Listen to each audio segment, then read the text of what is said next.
What's up, everybody? Welcome to the Resellers Podcast with Daily Refinement. Today's topic is something that a lot of people have on their mind, which is how do you make more money with a smaller eBay store?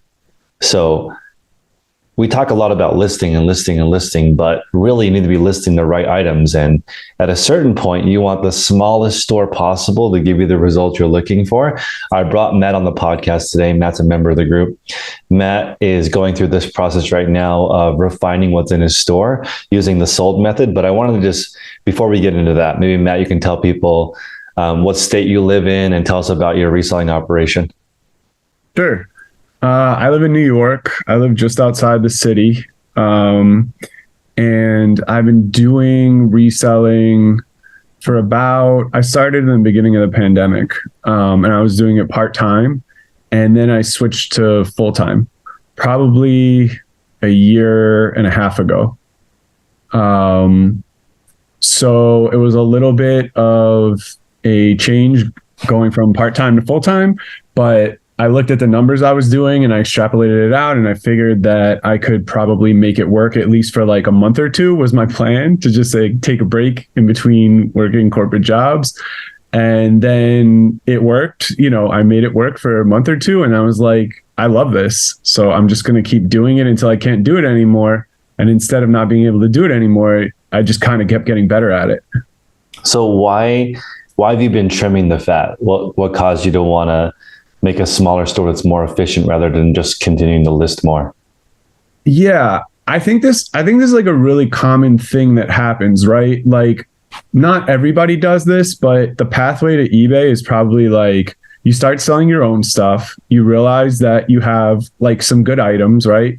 And then you start selling them, and then you run out of those, and then you're like, oh wait, I can keep selling stuff. Let me go get a bunch of stuff. Mm-hmm. And the stuff that you find, like maybe 1 out of every 10 things in the beginning, or 1 out of every 20 things is like as good and somewhere in the ballpark of as good as the stuff you had. But you just start like acquiring this stuff. And I live in a 2-bedroom apartment. So I like filled up my apartment. I love going to yard sales. I love going to estate sales, thrift shops. I've been doing it my whole life, flea markets.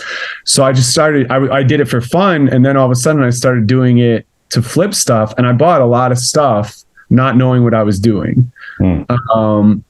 And I constantly was just like, there has to be a better way. I didn't know that there were I was doing it like on my own. I was figuring this stuff out on my own. I wasn't talking to anybody. I wasn't I didn't even know people made videos about it. I didn't know there were podcasts about it. I didn't know anything. I was figuring it out completely on my own, but I was like, this can't be like the best way to do it.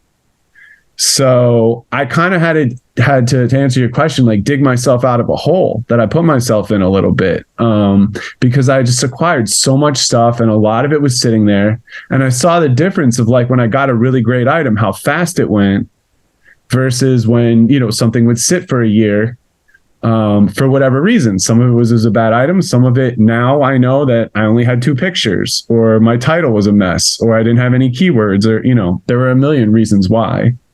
So do you feel like a lot of those items were items that you found that were cheap or interesting or cool, or why did those items make it into your store in the first place? Or they were fine, they were just not optimized? A little of everything. I think that at first I was looking for stuff that I wanted myself. And that's still like a really good litmus test for me, is if I see something that I like, if it's the actual item, like a lot of times I'll see like clothes that I wanted in high school and couldn't get. And I'm like, oh, I just got to get that. Somebody's going to want that. But once I started straying from that a little bit and trying to find things that just there were a profit on, or I thought there was a profit on, that's where I strayed a little bit. And I also didn't understand like what a profit meant. Like, the idea of like doubling my money on something and buying it for $4 and selling it for $8 seemed really like a good idea, until you realize that like with the fees and with the shipping and everything else on it, it's actually, not a good idea for many reasons. But there was a time where I would just like go through the Goodwill racks and be like, ooh, $6.99 shirt. I bet I can get 12 for this. Let me buy it. And I did that, far too often. I think that's right. I think initially you think I'll sell anything for a profit. And especially if you recognize the brand or you recognize the thing, or like, wow, finally it happened. I found something that's profitable. But over time, you become more picky. So if you become more picky with how you do everything, like how you source, how you photograph, is that all part of is it more narrow? Yeah, I started out, I would still say I'm an everything seller because, and you and I have talked about this, like for me, I want to have as much fun with this as possible. So I like finding weird things. I like finding something that's like oddball and out there, and I like doing research, but I also want to be able to do that because I want to do that, not because I need to do that, right? So I'm always trying to get as good as I can be at the basics of it so that I have the freedom to do the other stuff every once in a while when I feel like it. So I've narrowed down a lot. There's a lot of things I won't sell now, and I'm just trying constantly to like get better at the things that I can get better at taking photos, get better at doing listings, make them as good as possible, and then get really good at doing them quickly.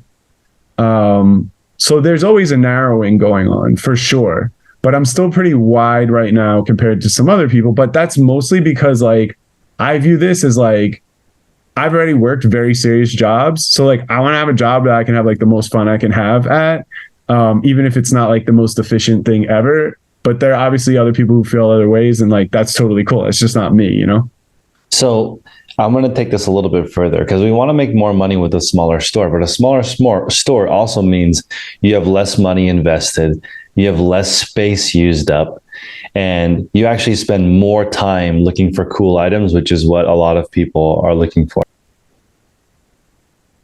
Yeah, there's so much freedom. I mean, people are always asking me like, why don't you get a storage unit? Why don't you get more space? And I've heard you talk about this before, and I've thought about it a bunch. And there might be a time where I do that, but for me right now, like having as little overhead as possible is great for me. Right? Having all of the things that I need to ship out right here when I need to ship them is also great for me. And it gives me a lot of flexibility to do a bunch of other stuff. Now, I know people that cannot work in the same place that they live. Like, it's not something that they're willing to do. For me, it doesn't bother me at all. Like, I can totally separate the two. But I definitely needed to scale it down a bunch. And get rid of some stuff out of here in order to make that feasible. Okay, so let's talk about how you got rid of it. So the sold method means you start with quality. So does that mean you're listing only certain things now?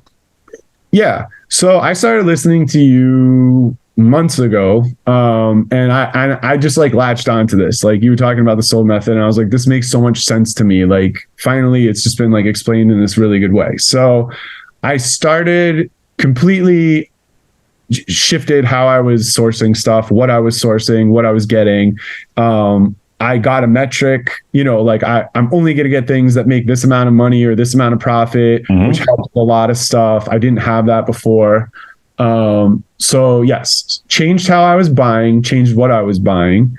And then for the rest of it, I realized I'm now on my second optimization. Because when I first heard you and first joined the group, I thought I was optimizing it, but I didn't know what it meant. Yep. So I went through all my listings and did a bunch of stuff, and it actually like a lot sold, but it still wasn't like what I needed to be doing. So now I'm doing another full one, and I'm like, this is it. I'm doing this so right this time because I'm not doing a third one. I'm not optimizing it a third time. Like they're either I'm going to sell this stuff off, or it's going to go to liquidate or donate, because there's no more touching these listings, for the nth time. But there were some other things that I looked at my listing quality report. I've been doing a lot of this through the listing quality report now. And for example, like there was a point in time, I love CDs. I have like a CD collection, and I would pick CDs up. And every once in a while I'd find a CD that sells for like $20, and I'll still keep that up every now and then. But I probably had 100 CDs listed in my store from over the years at like $5. which is like a perfectly fine business model if that's your business model, but it's not my business model. And so you can't do that business model with just 100 of them, right? Like if you're going to do that business model, you have to have a lot of CDs, more than 100 just sitting there. And I looked at my listing quality report. They all were getting 0 views, and they had all been up for 432 days. So I guess a year ago, I must have ended them and relisted them, and they've just been sitting there getting 0 views every month, carrying over. And so I just deleted them in one shot. I just took out it was like 107 CDs or something, just out of the door. I'll figure out something else to do with them. Maybe I'll lot them up, or who knows, I'll bring them to a yard sale, donate them. I don't know. But I've in the sold method, like I've dropped out now in the last 2 weeks, counting those 300 total items that I just pulled. I went around my room where I store stuff, and I was just like, what I did was I sorted by cheapest of all my items. And I was like, this is a $3 item gone. And it's been up for a year. This is a $5 item. So I probably took out 300 items, but they were such low value. The value of my store minus 300 items was probably like $400 or something. It was something like so not even tangible. And every time I did one of these sweeps, other items, would pop on eBay. Some random thing would sell. That's right. That's another benefit, is that you start removing old items, and your store gets eBay is going to give you a similar amount of traffic each day. So all of a sudden you get 100 views on, let's say, 300 bad items. So then those 300 bad items are gone, and eBay gives you 100 views for your actual good items, and one is going to randomly pop because eBay is going to assume you're kind of doing the same thing. That's how eBay operates. That's why we recommend listing every single day, because you want eBay thinking you're very, very active. If you're trimming the fat and adding good stuff, it's really good. So I want to clarify this old method for everybody. S is start with quality, and quality I define as the profit margin you're looking for, and it sells in the time that you're looking for. Optimizing is like 13 different things. It's the title, the pictures, the condition description, the pricing, the returns, the shipping, and all of your promotions. If you have all of those set up properly, your item most likely will sell without lowering the price. This is the part that a lot of people are worried about, lowering the price. You don't lower the price first. Try to sell it for full price first. Then you need an aged inventory process. And the 3 most powerful promotions are coupon, markdown, and you want to mark down items depending on how old they are. And then promoted listings, because promoted listings, you're actually buying traffic for people to come. So if you do promoted listings, you mark your items down, and you have a coupon, the older items are going to move. And in the beginning, you don't really need any promotions because your item is fresh, it's new. Everybody's listed an item on eBay without promoting it, and it's sold right away. It just matches what people are looking for. So once the items are lowered, if they're still there, you can do what I've never used that word before. You can do a sweep of maybe the low hanging fruit and sort by cheapest in your store or oldest in your store. Go through those items first since they're the least performing. And you can also do a sweep through your system, whether it's a bin system or a rack system. You can manually go through every item and see if it's even listed. If it's listed, is it listed correctly? So the sweep is great. You should do all those different methods until you're happy. And again, eBay gives you a finite number of views. They don't give you unlimited views. They only give you X amount of views. And if you cut a whole bunch of fat out of your store, it's not, people are worried, like, is eBay going to punish me? I think it's the opposite. You start removing junk, they reward you by letting one of your old items sell. That's always what happens, even though it doesn't make sense. Yeah, the amount of stuff because I have a list of, or it's not like a written down list, but I have like an idea of what I want to fix next. And in the last couple of weeks, when I pull items or I fix items, something will sell off my list. So it's like stuff is selling that I like end up not having to fix because I fixed this other stuff. So now something that's not fixed sells. And then it's great. Then it's gone and I don't have to even touch it.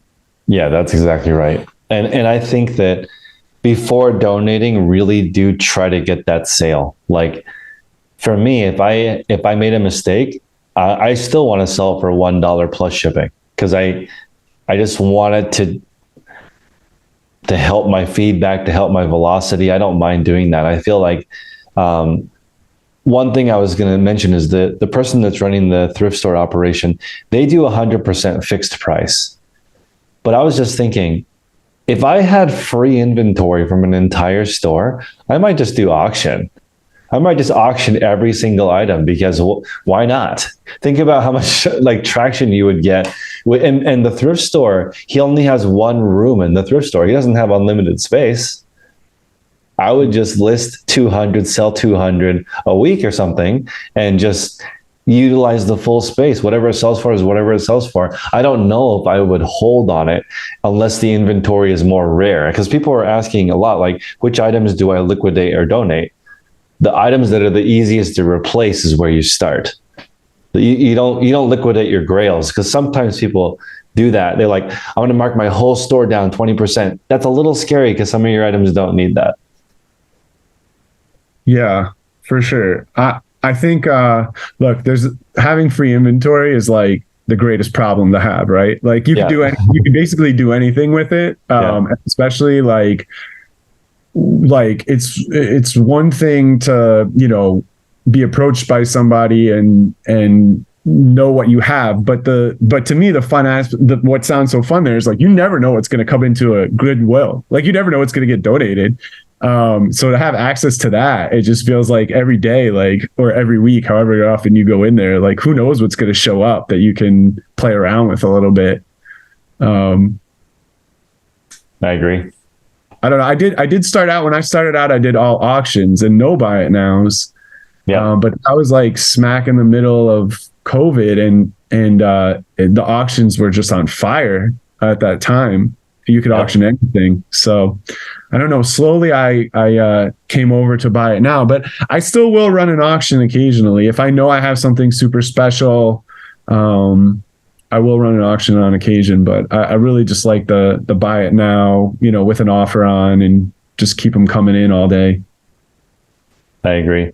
So you have kind of a unique system now where people actually call you with stuff. I think a lot of people found value when you were describing that. So why do people call you when they have stuff to sell? Or how did you set that up? It's funny, right? Like there's like a Groucho Marx quote where he's talking about like, sincerity is the most important thing. Like once you can fake that, you can do anything. But like genuinely, like I'm not faking it. I just like people. Like I like talking to people. I like knowing people's stories. I like knowing like how the people that run estate sale companies like started doing that. So every time I go to a sale, I'm having conversations with the people that work there, and it's not coming from a place of like, I know it's going to lead to a relationship, but that's not why I do it. I do it because I'm genuinely interested in these people. And I think you don't have to be genuinely interested. I'm not saying that, but I think when you are, it just, people can tell that you want to know about them. You're interested in them. And so what I did, for 3 years was just certain companies, or certain people would have sales, or certain stores I would go to. Like if they had a sale every week, I would go every week, no matter where it was. And if they quoted me a fair price, I didn't negotiate. I knew I was going to get like a taken care of. Sometimes you negotiate, sometimes I don't. It depends on the situation. But as far as relationship building, like if people are going to take care of me, then I want to take care of them too. And it just becomes this type of thing where it's like, we're in this together. And if you can provide me with the stuff that I need at the right cost for both of us, then we're just going to make it work. We're just gonna keep this ongoing. Like it doesn't need to be a one-time thing. I will come back to you every time. You get to get rid of the stuff, and you're doing a really good job for your, like in an estate sale. They have a customer, right? Like the customer is who they're selling to, but the customer is also the person they're running the sale for. So they need to do a good job on both ends. So I just try and get to know the people that have the stuff and understand what motivates them, like understand like how are they getting it? How precious about anything are they? Does it mean a lot to them? Does it not mean anything to them? And depending on how they feel about it, that's sort of how I approach it with them, and just make it as mutually beneficial as possible. So how long do you think this conversation takes? Or how long does that conversation, when you're just like talking shop with people and seeing how they're doing, do you like think this is time I could be listing or sourcing? Or are you thinking I'm going to try to figure out as much stuff as I can from this person in 5 minutes? Or how are you approaching that conversation? I mean, everyone's different, right? Like I wouldn't say there's one answer to that. I think like I'm like a hangout guy. Like if there's an estate sale, like I set aside time to go to the sales, right? That's my time. So it's not like, oh, I should be listing in this time instead. This is like my sourcing time. But like if it's the end of the day and like it's slow, I mean, I'm not like bugging anyone while they're working. If there's a line around the block, I'm not trying to like talk someone's ear off, right? But if it's like kind of slow and in between and there aren't a lot of customers and maybe it's a Sunday and like I'm gonna like kind of hang around and talk to the people while they're working and get to know them and find out what they sold, find out if they have this would be strategically. This is not, I'm just telling what I do of like how to become friends with people, but strategic thing I do is what sales do you have coming up? What else do you have aside from this? I'm going to let you get to know what I like. And do you have a message? Do you have a like a list that you email people when you have a sale coming up? Like, is there something that I know that you have a sale coming up or you have stuff coming up so I know I can be there? And once you get on the generic email, then the next step after that is like, hey, I love t-shirts. If you ever have a house with a bunch of t-shirts, just shoot me a text and I'll come over. I'll make sure I'm there, or whatever it is. But the conversations, they kind of take, it's like, you don't do it in one day, right? Like you started in one day, but it's going to build over time. So that's why I go to the same people over and over again. And I try and approach it from the perspective of like, I'm using estate sales as an example because like, that's the best relationship builder. Like people who have garage sales, like, or thrift stores are good too. Any place where it's static, people who do garage sales, how many garage sales does a person have a year? Like 2 at the most. Yep. So maybe if you go every year to the garage sale, they have after 5 years, you'll have seen them 5 times and, they know you a little bit. But I like using estate sales or the thrift store. They know me at the thrift store too. Like I like that because you can actually build rapport with them. And that's when you get to the point where it's like, hey, Matt, I just got this stuff coming in. Like, do you want first crack at it? Or whatever it is. But I take my time when I go into an estate sale. I'm not the guy at the door, like trying to, bum rush over people to get to the item. I walk in, I don't even go straight to the items. I go straight up to the people working there.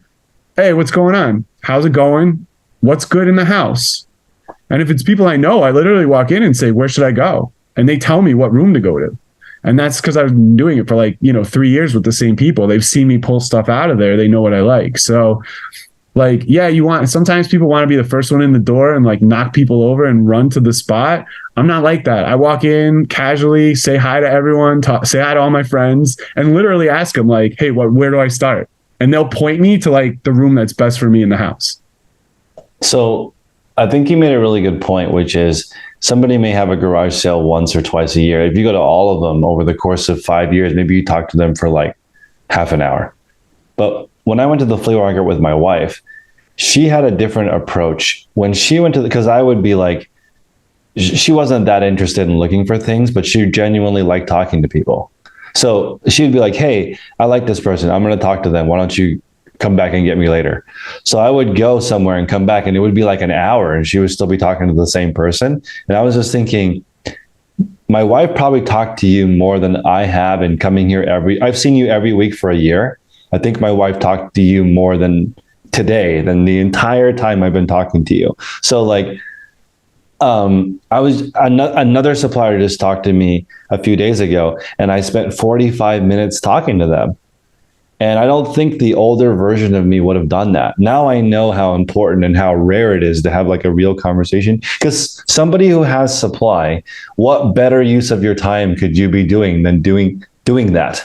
That's like, they have supply. You need supply. If you spend 4 hours talking to them and now you're their person, that's totally worth it. I think I was totally rushing and going, just like trying to meet as many people as possible. And yes, you show your face every single week, but you got to say something. You got to ask how people are doing. You got to see what they're going through. And the lady I just talked to, like, I know that she's in a family business. I know that she's going to inherit something. I know she has this relationship with her parents. It's like from the first time.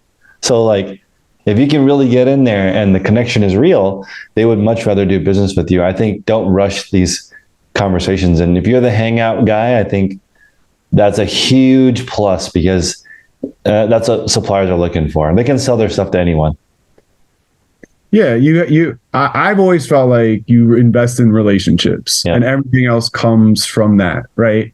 So the better your relationships are with people, the more people want to help you, the more people, are invested in your success. And all of this stuff is all about, like, for me, the way I approach it, like, I never want to like get one over on anyone, right? It's always about how can we find a situation that's mutually beneficial and long-standing. Like you said it multiple times. I don't want to do this once. Like, I want to do it over and over again, right? Yeah.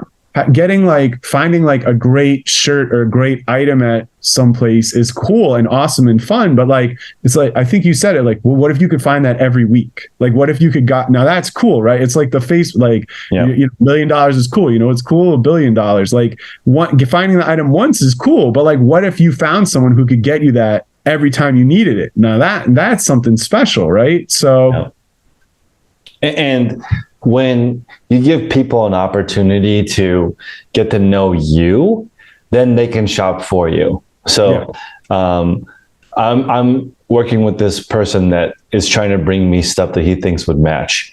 And yesterday he brought me 69 things that match. And I'm like, dude, how do you even know?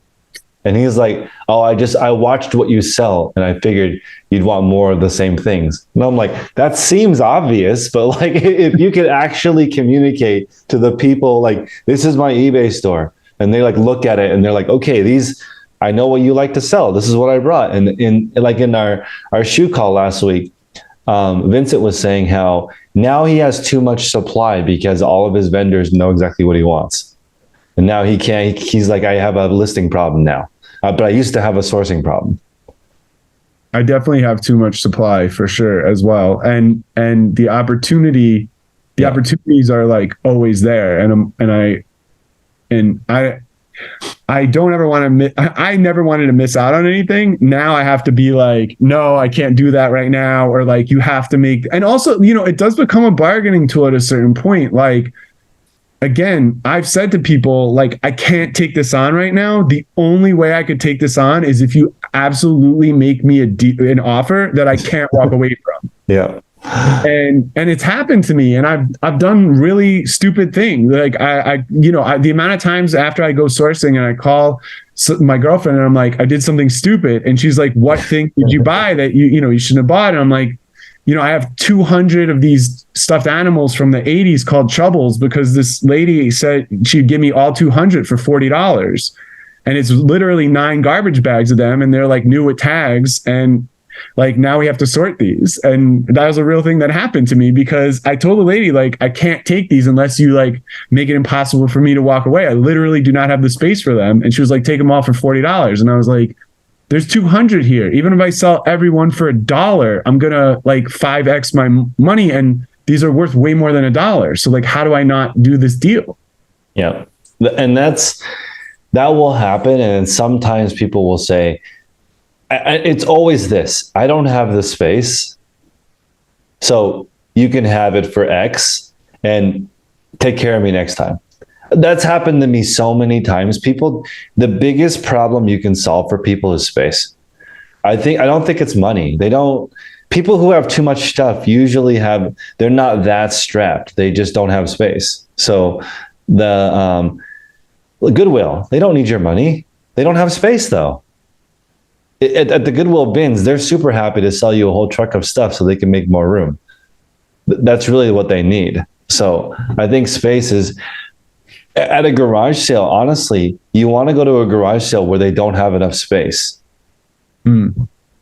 Those are the people, like if you go into a nice neighborhood and you're like, I mean, you wouldn't normally do this, but it's like, here's $2,000 and you get your Saturday back and all the space. They'd be like, okay, let me help you load your truck. I don't want to do this sale. We just don't have enough space. And lots of richer neighborhoods, they don't need the money either. You could say, I'll write a check for $2,000 to your favorite charity. I'll just give me everything, and they will do that. It depends on who you're talking to. I think you made that point a couple of times. It really depends on who you're talking to. It's actually funny you say that, because one of the best yard sales I ever went to was this family had to there was a job transfer involved. So they had to move really quickly. Yeah. And they didn't even have time to do a yard sale before they left. Yeah. So they moved all their stuff, like the company paid for the move. Yeah. So they just moved with everything, but they didn't have enough space in the new house for the stuff. So instead of doing a yard sale before they moved, they were doing one as they were moving in. And they were like, we literally do not have space for this. We're selling these boxes before we even ever bring them into the house. And they were like, you want that? Take it. Like I know. It was like, you want all of that for $1? Take it. It was and they're doing it with a smile on their face. Oh, they were so thrilled. That's what I mean. They gave me a box of 40 giant Nerf guns, and they were like, we only want $20. Take 20 for the whole thing, please. You're doing us a favor. Do you want us to bring it to your car? Yeah. How can we help you get rid and take this stuff from us? I know. And I think imagine doing business with people and they think you're doing you a favor. How much is that different than they need 10, you offer them 8? Why? That doesn't make sense. And that's how these calls work a lot of times with the estate sale. They think that I'm doing them a favor or that it's mutual, because they know that there's a house full of shirts and I want shirts, and they want to get rid of them, because if they don't, they're just getting tossed, or, the family's going to be like, why didn't you get rid of more of our stuff? We need to clear this house out. Yep. So it's really a mutually beneficial. I've gotten it, and I don't take this lightly. I'm not taking it for granted, but I've gotten those texts and been jackpot and shown up, and the guy's been like, thank you so much for coming. Yeah, definitely. And I'm like, are you kidding me? You're letting me come to your house on after the sale, nobody's here, I'm by myself, and I get to pick through all of this at my own pace, and you're going to give it to me because otherwise for a good price, because otherwise you're throwing it out. I owe you lunch. Why are you thanking me? But I know that there, during the pandemic, I did an estate sale by myself, and the guy said, take as much stuff out that you want, whatever you think whatever you think you can, if you want to double your money, try to pay me as close to whatever amount you would need to pay to still double your money. And I trust you, and you're doing me a favor.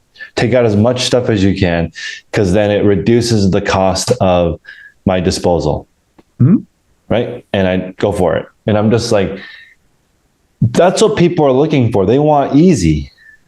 They don't if I were to say, oh, let me go through this spreadsheet of what the value is, he'd be like, no, I don't want to do that. You just make me a fair offer and we'll be good. Yeah. And when I went to one sale, I posted on Craigslist during COVID, if you guys need help with an estate sale, I will come help. I'll come help move boxes. Whatever you need. If you're looking for extra help, I'll wear a mask. And one guy told me that he doesn't like his family, and I would do him a favor if I removed everything that reminded him of his family. And it was everything in these rooms except for a treadmill. For some reason, that didn't remind him of his family, but everything else he wanted gone. And 1-800-GOT-JUNK, you pay them to take your junk. And they actually show up and sometimes take stuff away that's super valuable. Oh, I imagine A lot of the times they do, for sure. In the old storage unit that I was at, there were 9 units, huge units from this junk company. And they would sort metal, housewares, recycling. Like they would go to somebody's house and pick up all their junk, come back to the storage unit, sort the 9 different categories that were sellable, and the rest would go to the dump. And I was just like, man, this is crazy. They get paid to get stuff to sell.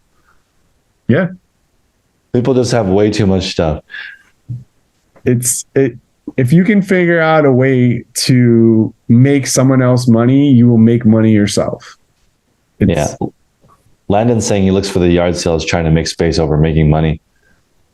That's it. People who are moving, they need space in their car. They need space in the moving truck. A lot of people right now, I would say everyone over the age of 50 is really looking to downsize. Like, they don't want all the stuff to come with them.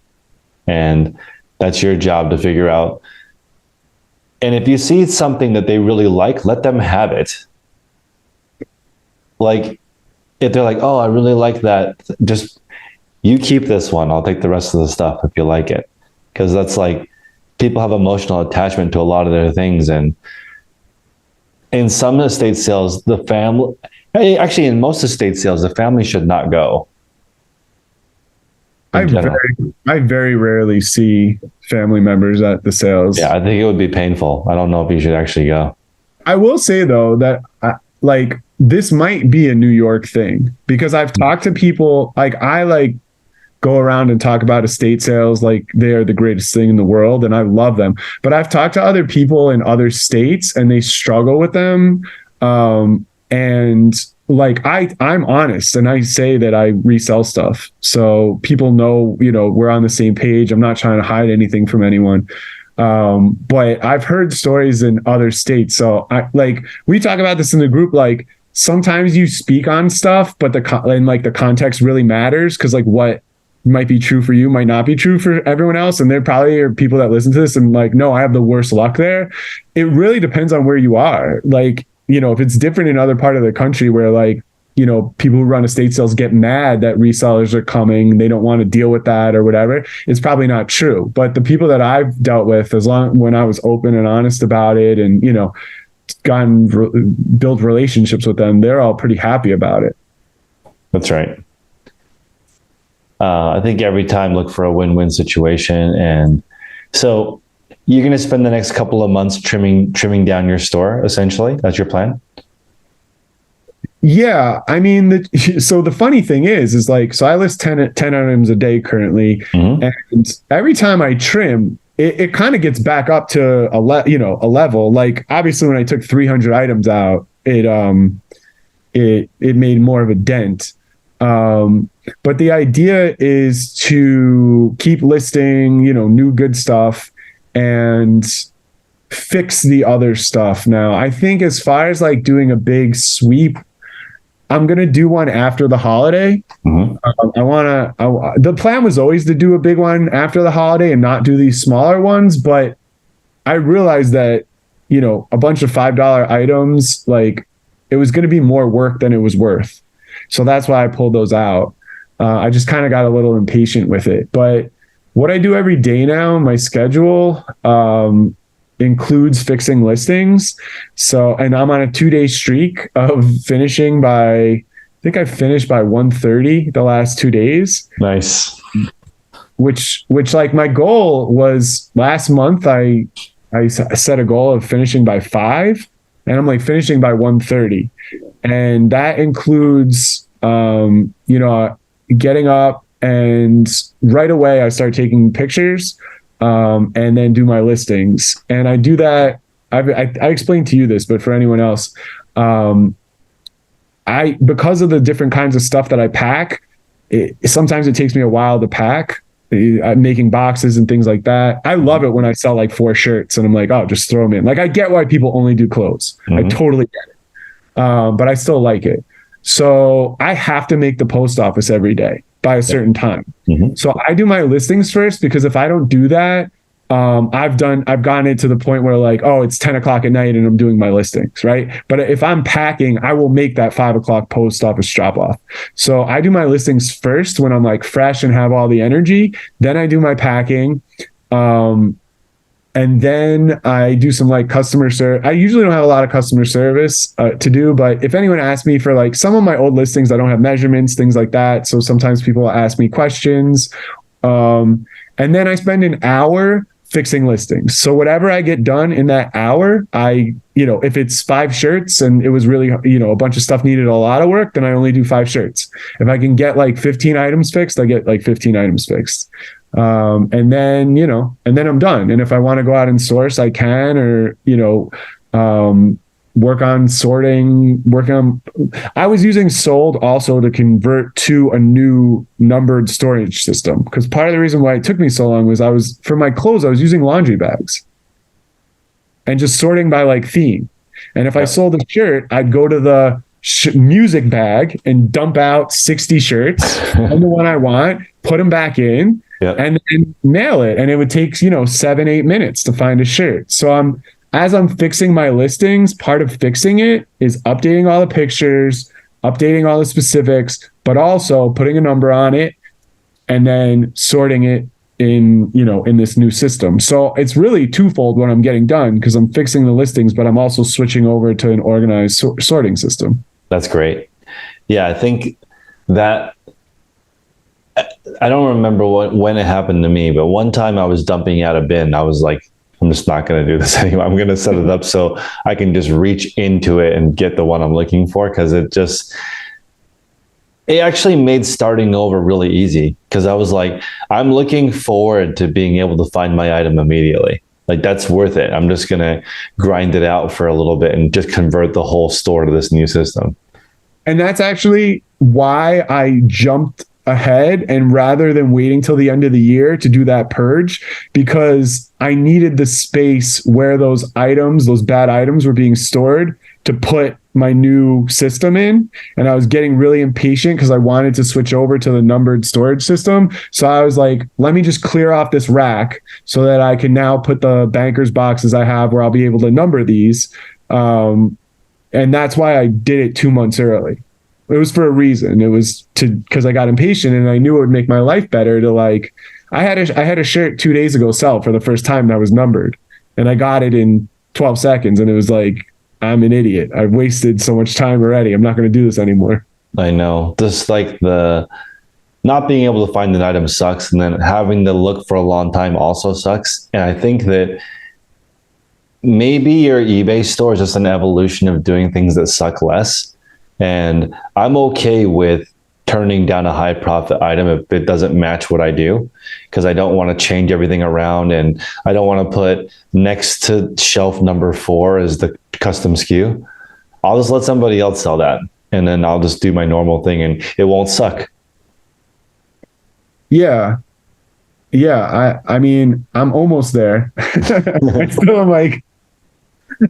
am like, oh, I see like a shiny object and I'm like, that looks really hard to ship.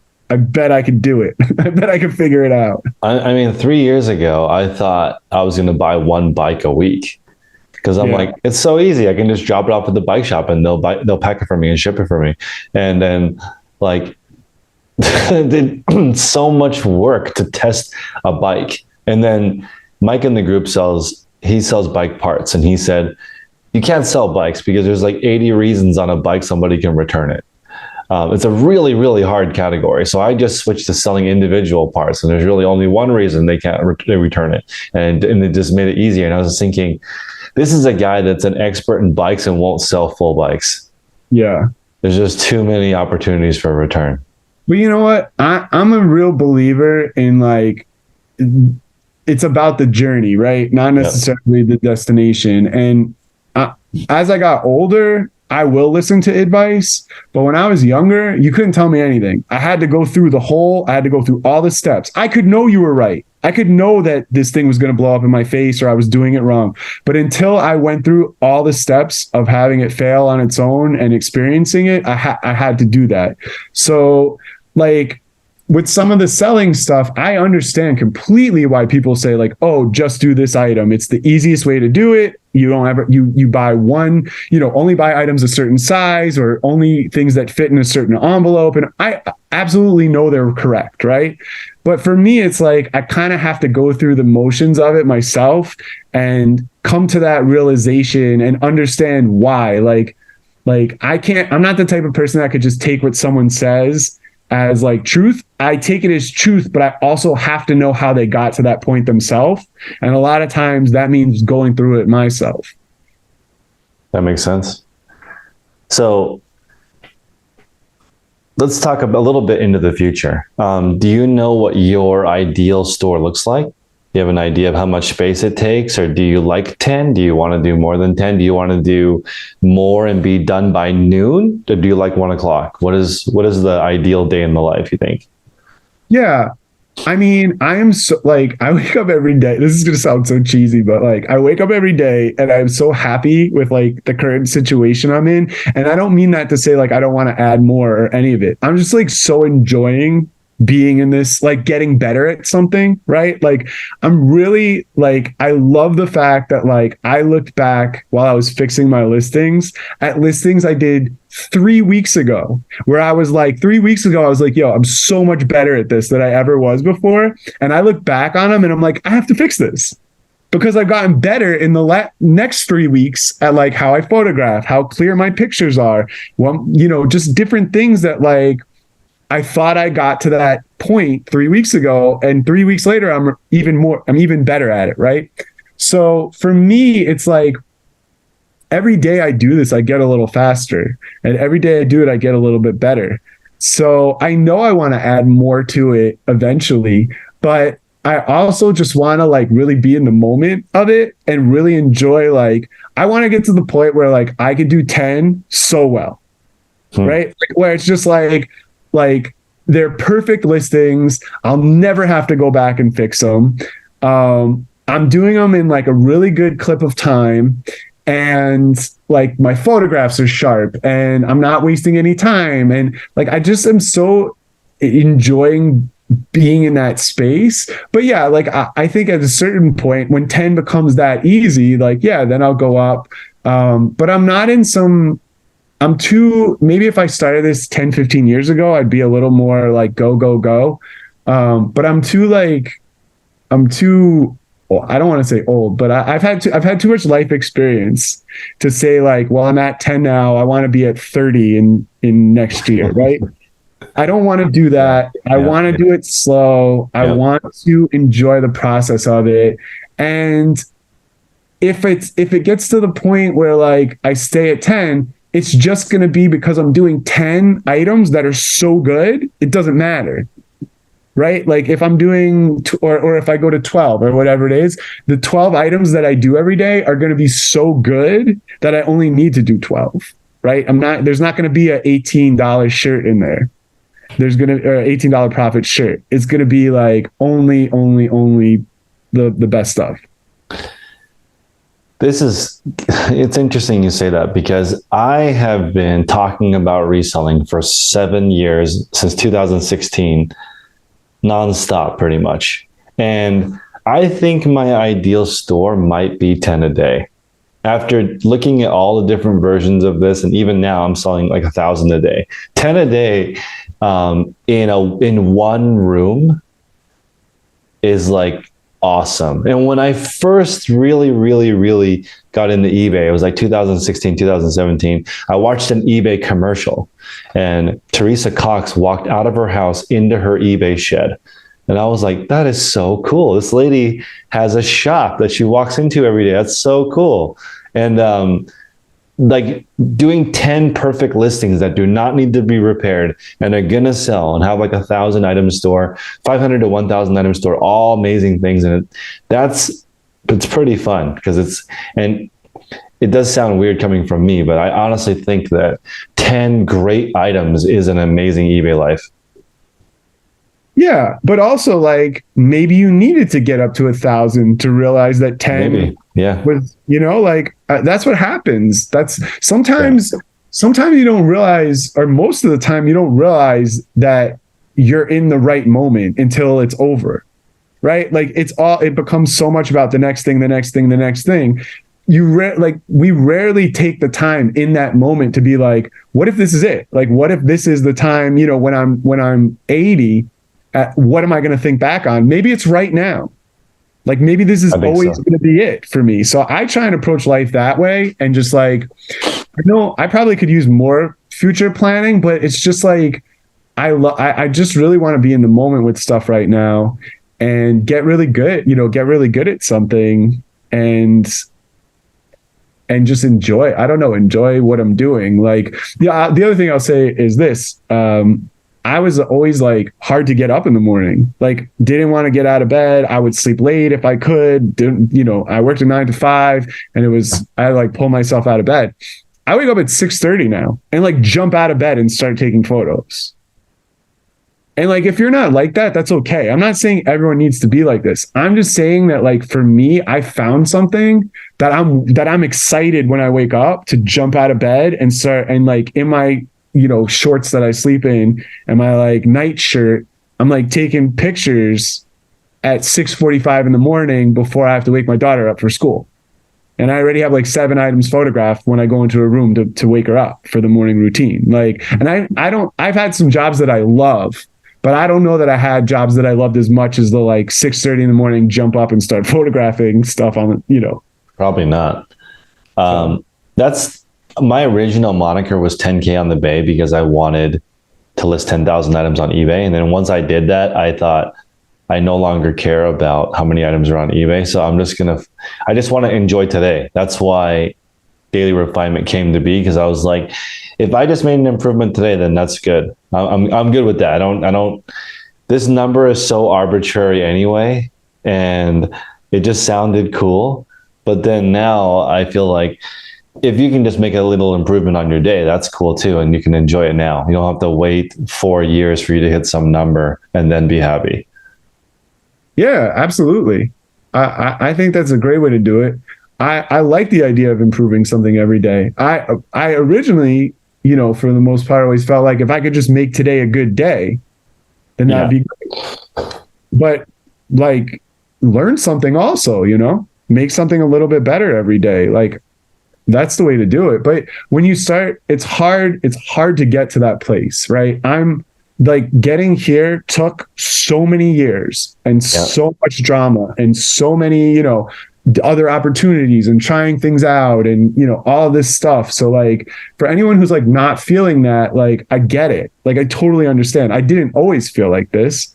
I didn't always feel like this reselling, and I have bad days doing it, so I'm not trying to like be some like Pollyanna-ish about the whole thing, but it really is like, I've strung together some wins. And I feel like when you string together some wins and you string together some good days and you string together like, oh, I actually see myself getting better, that's when I feel like this, right? Like, that's what gets me to the point where I'm like, wow, like, I really did get better even in 3 weeks time from that listing to this one. Like, that's pretty cool. Definitely. Any other final thoughts, or where people can reach you if they want to contact you? Yeah, I mean, like, I'm in the group and I love talking to everyone in the group. So if anyone ever has questions, like, I'm not an expert, right? Like, that's part of this whole thing, right? Like, I'm just figuring this out as much as anyone. I'm trying all the different approaches to it.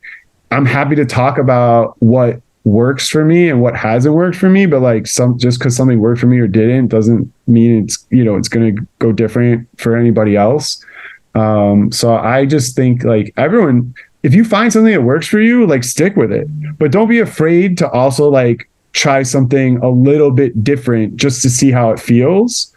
And sometimes with like the practice of doing something uncomfortable, it starts to feel comfortable. So, but I'm happy to talk about any of the stuff that I, have tried and what's worked and what's failed and things like that. I'm on Instagram, and I post some of it, just like occasionally just fun stuff. It's not like a reseller Instagram. It's literally just like me posting like occasionals. Mostly I post stuff that I find that I keep, because I keep like way more stuff than I should.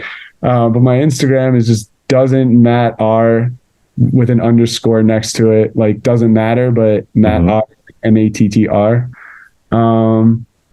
And yeah, I mean, I appreciate all the content that you've put out, and I've taken in so much of it, and I feel like I've gotten out so much of it. I'm not going to do like an ad for you, but I feel like genuinely, like if something works for me, like that, I'm grateful to that. You know, I'm in such a better place business wise and just understanding this stuff from like being a part of all this and listening to you. So I'm never going to forget that.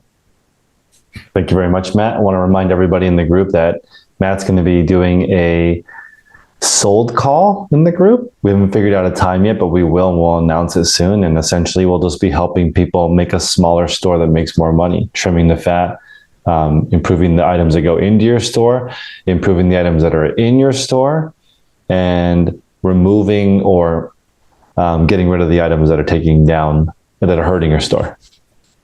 Yeah, and I'm going to do it, and it's going to be like along with me doing it. Yes. Like, I've done this, like I'm going to be like letting people into the process. So, if I do something and it doesn't work, we're all going to see it. That's great. You really inspired me with the show the work concept, and more of the group is just going to be coaches or myself just turning on the computer with the screen share and just starting to do the work so people can see how that works. That's awesome. All right, Matt, thank you for your time. Thank you, everybody. We'll see you guys next week. If you're in the $99 tier, please rejoin this call. Thanks, everyone.